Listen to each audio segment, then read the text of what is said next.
Everyone, आज का हमारा टॉपिक है electric conduction and Ohm's law. Electric conduction means electricity का कंडक्शन कैसे होता है किसी सर्किट में, एंड ओम्स लॉ क्या होता है।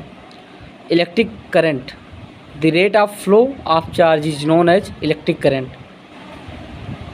मतलब चार्ज के रेट को, the flow of charge rate is known as electric current. Amount of charge flowing across any cross section of wire per unit time is known as electric current. I is equal to QIT।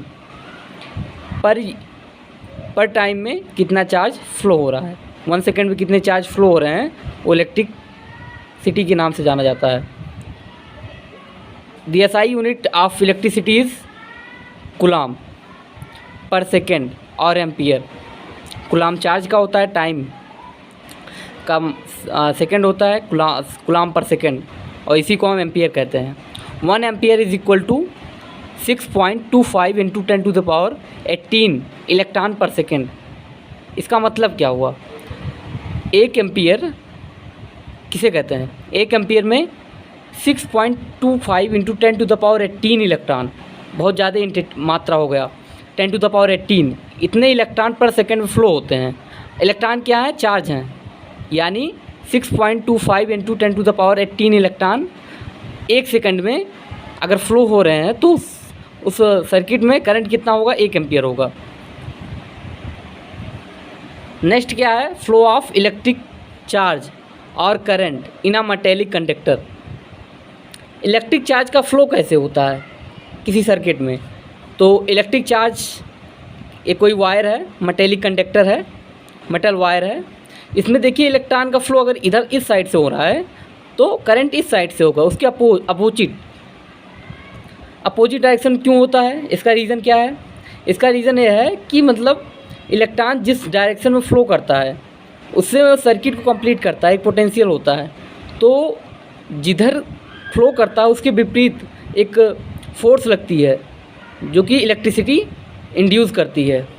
तो equal and opposite direction में अगर electron इस side में जा रहा है तो current इस साइड में होगा। सेम इसका सर्किट ऐसे बनाया जाता है। अगला टॉपिक क्या है, ड्रिफ्ट वेलोसिटी।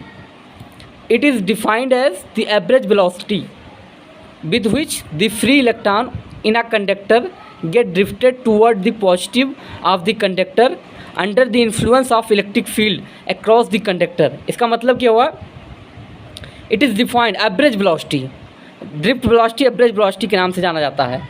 एवरेज वेलोसिटी किसका, average velocity free electron in a conductor. क्या करते हैं, फ्री इलेक्ट्रॉन कंडक्टर में मूव करते रहते हैं तो उनकी जो एवरेज वेलोसिटी होती है वो ड्रिफ्ट वेलोसिटी के नाम से जानी जाती है। एवरेज वेलोसिटी कब मानी जाती है, हमेशा तो इलेक्ट्रॉन हमेशा फ्लो करते रहते हैं किसी भी मेटल में, तो जब हम कोई एक सर्किट लगाते हैं, सर्किट में कोई सेल या बैटरी लगाते हैं तो उसमें एक दो टर्मिनल मिल जाते हैं, तो उसे एक फोर्स मिलता है, इलेक्ट्रॉन को एक फोर्स मिलता है अपने एनर्जी। एक्साइटेड इलेक्ट्रॉन जो होते हैं एक्साइटेड हो जाते हैं और उनका जो मूवमेंट होता है बढ़ जाता है, तो उस समय जो उनकी एवरेज वेलोसिटी होती है वो ड्रिफ्ट वेलोसिटी के नाम से जाना जाता है, जिसे हम BD से लिखते हैं। और इसके फार्मूला क्या होता है, VD is equal to EV tau divide by ml।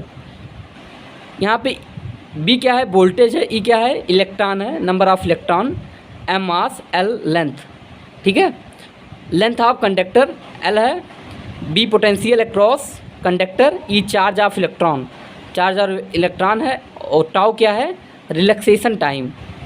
Relaxation time आगे हम बताएंगे। या और इसी को हम क्या लिख सकते हैं, -E upon E by M into tau. E क्या होता है, B/L इलेक्ट्रिक फील्ड, B/L को हम क्या कहते हैं, इलेक्ट्रिक फील्ड। यहाँ B/L के स्थान पे हमने E रख दिया, और इसको हम ऐसे भी BD is equal to -E by M into tau. Next क्या है, relation between BD and I। Drift velocity and current के बीच में क्या रिलेशन होता है, इसके बारे में फार्मूला होता है I is equal to NEA BD। A क्या है, cross section area of conductor, BD क्या है, ड्रिफ्ट वेलोसिटी, एन क्या है, नंबर ऑफ इलेक्ट्रॉन इन पर यूनिट वॉल्यूम। यूनिट वॉल्यूम में कितने नंबर ऑफ इलेक्ट्रॉन हैं उसको हम एन कहते हैं। तो I is equal to NeABD, इससे हम इलेक्ट्रिसिटी चेक कर सकते हैं कितनी अमाउंट में इलेक्ट्रिसिटी फ्लो हो रही है। रिलैक्सेशन टाइम क्या होता है? रिलैक्सेशन टाइम वो टाइम होता है जिसमें between the collision of free electron in conductor, मतलब दो सक्सेसिव लगातार कोलिजन जो होता है इलेक्ट्रॉन में, ऐसे होता है सर्किट, इसमें इलेक्ट्रॉन कई सारे होते हैं तो इससे टकराते हैं, फिर ए इलेक्ट्रॉन किसी और से टकराएगा, तो इन दोनों के बीच में जो टाइम इंटरवल होता है उसे रिलैक्सेशन टाइम कहते हैं। करंट डेंसिटी क्या होता है?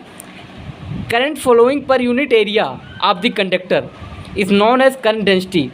यानी इसका मतलब क्या हुआ कि करंट कितनी, current per unit volume area, per unit area 1 meter per second square में कितनी, जैसे एक cross section area 1 meter per second square में कितनी इलेक्ट्रिसिटी फ्लो हो सकती है मैक्सिमम, उसे हम करंट डेंसिटी कहते हैं। किसी में अगर किसी की करंट डेंसिटी कम है तो वहाँ पे करंट की वैल्यू कम होगी, अगर किसी में करंट डेंसिटी की वैल्यू ज़्यादा है, मतलब डेंसिटी है, तो उसमें करंट की वैल्यू ज़्यादा होती है। Where a is equal to cross section area, I is equal to electric current, J is equal to current density. Next क्या है? Relation between current density and drift velocity. अभी आपने पढ़ा था I is equal to NeABD, I की value इतनी होती है, और करंट डेंसिटी क्या होता है? Current density J is equal to I/A होता है, J is equal to I/A। तो I के स्थान पे हम क्या रखेंगे? NeABD रखेंगे तो A कट जाएगा, तो क्या बचेगा? NeABD डिवाइड बाई A से A कैंसिल हो गया, NeBD, तो J के स्थान पे NeBD को वही रख दिया गया है। तो रिलेशन हो गया, where N is equal to density of free electron, density of free electron, VD is equal to drift velocity, E is equal to charge of electron.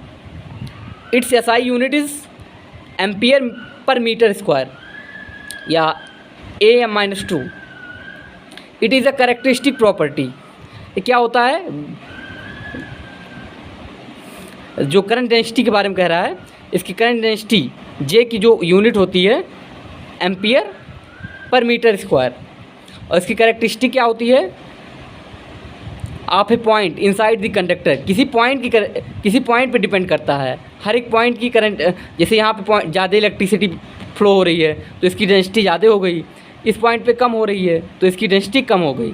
तो ये क्या करता है? इनसाइड द कंडक्टर ये पॉइंट पे depend कर रहा है, इसकी कैरेक्टरिस्टिक पॉइंट की बताता है। तो इतना हो गया। नेक्स्ट हो गया मोबिलिटी।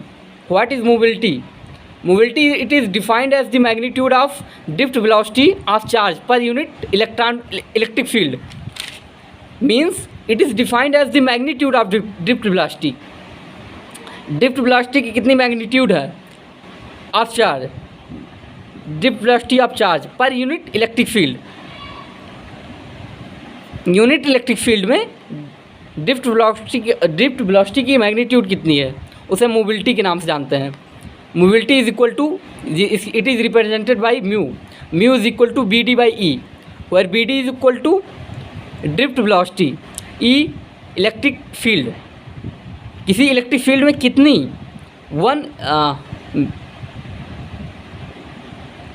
किसी इलेक्ट्रिक फील्ड में जैसे 1 कूलम पर मीटर स्क्वायर या 1 वोल्ट मीटर में कितनी ड्रिफ्ट वेलोसिटी का मैग्नीट्यूड है उसे हम मोबिलिटी कहते हैं। इसका SI यूनिट क्या होता है? It's SI unit is m² divide by volt second, और इसी को हम कहते हैं ms-1 n पे power -1 into C। Mobility is always positive, हमेशा पॉजिटिव होता है क्योंकि इसमें निगेटिव वैल्यू आ ही नहीं सकती। BD हमेशा 0 से बड़ा आता है, कभी एवरेज वैल्यू 0 नहीं होती है क्योंकि इनका निगेटिव नहीं होता है, हमेशा पॉजिटिव ही होता है। तो ये भी म्यू भी कभी निगेटिव नहीं होगा। It is depend on the nature of charge carrier. Charge carrier के नेचर पे डिपेंड करता है मोबिलिटी। चार्ज कैरियर का नेचर पॉजिटिव है, निगेटिव है, उस पर डिपेंड करता है। Last topic, Ohm's law. It state the current flowing through a conductor is always directly proportional to the potential difference across the end of the conductor when the physical condition are kept constant. मतलब नहीं समझ में आया होगा। Ohm's law, Ohm's law क्या होता है? कह रहा है करंट जो होता है किसी सर्किट में, जो करंट फ्लो होता है कंडक्टर में, हमेशा कंडक्टर में फ्लो करंट करेगा, किसके प्रोपोर्शनल होता है? पोटेंशियल डिफरेंस बी के प्रोपोर्शनल होता है। यानी जो बी होता है वो proportional to, directly proportional to I होता है। और जब हम प्रोपोर्शनल हटाते हैं तो एक इक्वल का साइन आता है, कांस्टेंट आता है। और कांस्टेंट यहाँ क्या है? R, capital R. Capital R क्या है? रजिस्टर या रेजिस्टेंस ऑफ कंडक्टर। ये कंडक्टर का रेजिस्टेंस जो कांस्टेंट है वो कंडक्टर का रेजिस्टेंस है, कंडक्टर का रेजिस्टेंस है। R is equal to B by I. B क्या है? Potential difference. आई क्या है? करंट। तो यही ओम्स लॉ होता है। ओम्स लॉ होता है किसी भी जो आई होती है वो directly proportional to capital B, as simple as. SI unit is volt per ampere, इसका एसआई यूनिट होता है और इसी को ओम कहते हैं। 1 volt per ampere is equal to 1 ohm. SI unit ohm भी होता है, वोल्ट पर एम्पियर भी होता है, दोनों बातें सही हैं। इसका डायमेंशन फार्मूला क्या होता है? आर का डायमेंशन फार्मूला बहुत इंपॉर्टेंट है। इसका डायमेंशन फार्मूला होता है ml² T पे -3 A पे -2। Thank you.